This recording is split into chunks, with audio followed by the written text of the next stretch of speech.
जय भोलेनाथ। आपका हमारे सुनीता चैनल में एक बार फिर से स्वागत है। भगवान शंकर व माता पार्वती की कृपा आप सब पर बनी रहे। आज श्रावण मास के 5वें अध्याय में कोटिलिंग एवं रविवार व्रत कथा का महात्म्य जानेंगे। भगवान शंकर बोले, हे सनत कुमार, कोटिलिंग के महात्म्य को वर्णन कौन कर सकता है, अर्थात इसका वर्णन करना अत्यंत कठिन है। जब एक लिंग महात्म्य की कथा का वर्णन करना कठिन है तो कोटिलिंग के महात्म्य का कौन वर्णन कर सकता है। अगर यदि मनुष्य को कोटिलिंग निर्माण करने की शक्ति नहीं है तो उसे 1000 लिंगों का निर्माण करना चाहिए, और यदि इसमें भी समर्थ नहीं है तो उसे एक लिंग का ही निर्माण करना चाहिए। जो मनुष्य श्रावण मास में हविष्यान भोजन करता है वह चावल आदि संपूर्ण धान्यों की अक्षय निधि से युक्त हो जाता है। जो मनुष्य श्रावण मास में पत्तल पर भोजन करता है उसे भोजन के लिए सोने के बर्तन प्राप्त होते हैं। जो मनुष्य श्रावण मास में जमीन पर सोता है वह कैलाश पर निवास करता है। जो मनुष्य श्रावण मास में एक दिन भी ब्रह्म मुहूर्त में स्नान करता है उसे पूरे महीने तक नहाने का फल मिलता है। इस माह में जो मनुष्य जितेंद्रिय होता है उसे इंद्रियजन्य बल मिलता है। हवन मेरी पूजा में सबसे पहले स्नान करके ओम नमः शिवाय मंत्र का पूजन करना चाहिए। घर में यज्ञ करके उद्यापन करना चाहिए। हवन करने के बाद ब्राह्मणों को भोजन कराना चाहिए। इस व्रत को करने से असमय में मृत्यु का भय समाप्त हो जाता है। इस मास का व्रत बंध्यत्व का हरण करके संपूर्ण आपत्तियों को दूर करता है, रोग शोक संताप मिटाता है।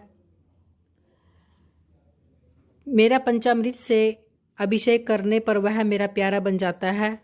इसलिए हे सनत कुमार, इस महीने में स्फटिक मणि, पाषाण मिट्टी तथा मरकत मणि से निर्मित शिवलिंग बनाए।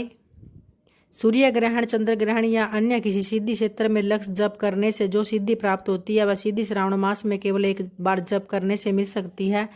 किसी दूसरे समय में किए गए नमस्कार तथा प्रदक्षिणा से जो 1000 बार में फल मिलता है वह फल श्रावण महीने में एक बार नमस्कार या प्रदक्षिणा करने से मिल जाता है। यह श्रावण मास मुझे अत्यधिक प्यारा है। इस महीने में वेद पारायण करने पर सब वेद मंत्रों की अच्छी तरह सिद्धि हो जाती है। इस महीने का एक दिन भी बिना श्री सूक्त पाठ भी किए बिना नहीं रहता।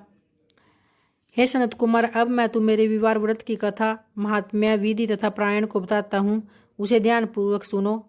प्रतिष्ठानपुर में एक गरीब ब्राह्मण रहता था। उसका नाम सुकर्मा था। वह भिक्षा मांग कर अपना गुजारा करता था। एक दिन वह एक गृहस्थ के घर में भिक्षा मांगने के लिए गया।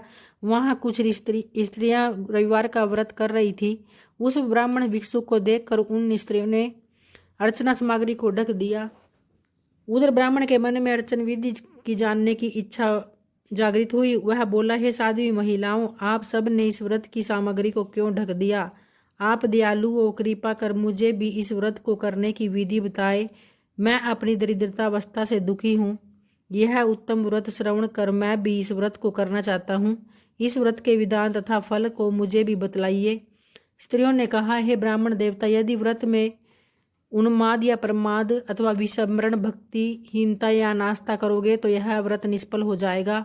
अतः इस व्रत को तुम्हें हम कैसे बता दे? ब्राह्मण बोला, मैं ऐसा ही नहीं करूँगा।